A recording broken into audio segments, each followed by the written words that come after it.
Hello everyone, আসসালামু আলাইকুম। আপনি একটি নেটিস রাউটার ব্যবহার করেন, কিন্তু আপনার রাউটারের পাসওয়ার্ড আপনি নিজে পরিবর্তন করতে পারেন না। আজকের ভিডিওতে আমি আপনাকে দেখিয়ে দেব কিভাবে খুব সহজে আপনার নেটিস রাউটারের পাসওয়ার্ড পরিবর্তন করবেন। ওকে ভিউয়ার্স, শুরু করছি আজকের ভিডিও।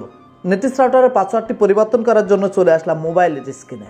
মোবাইল স্ক্রিনে আসার পরে এখান থেকে আপনি যে কোনো একটি ব্রাউজার ওপেন করে নেবেন। ভিউয়ার্স, দেখতে পাচ্ছেন এখানে কিন্তু আমি গুগল ক্রোম ব্রাউজারটি ওপেন করে নিয়েছি। তো এখান থেকে আপনারা সার্চ বারে সার্চ করবেন netis.cc লিখে।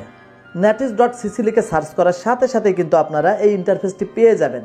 এখন কিন্তু আপনার রাউটারের ফার্মওয়্যারে প্রবেশ করতে হবে, তার জন্য কিন্তু এখানে ইউজার নেম এবং পাসওয়ার্ডের প্রয়োজন।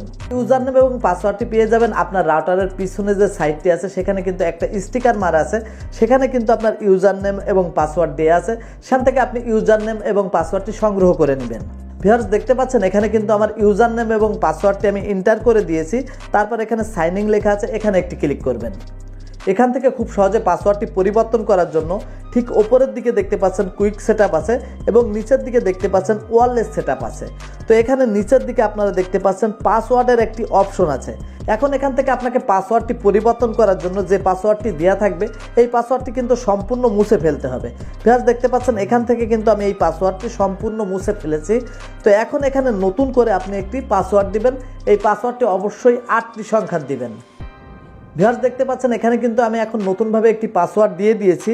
এখন আপনাকে এই যে পাসওয়ার্ডটি আপনি দিলেন এই পাসওয়ার্ডটি কিন্তু কপি করে রাখতে হবে, কারণ এখন থেকে আপনাকে ইন্টারনেট ব্যবহার করতে হলে কিন্তু এই পাসওয়ার্ডটি ব্যবহার করতে হবে।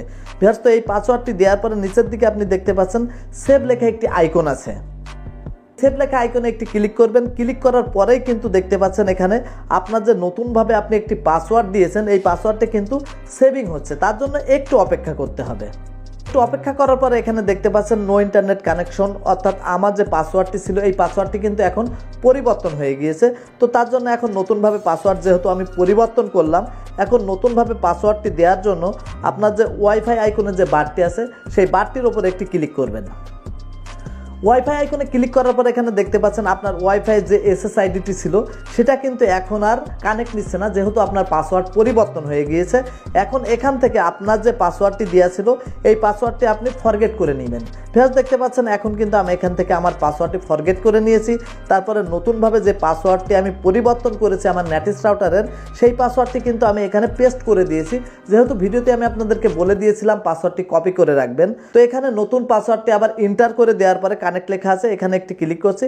ক্লিক করার সাথে সাথে দেখতে পাচ্ছেন আমার যে পাসওয়ার্ডটি পরিবর্তন করে নতুন পাসওয়ার্ডটি দিলাম সেই পাসওয়ার্ডে কিন্তু আমার ওয়াইফাই কানেকশনটি আবারও চালু হয়ে গেল।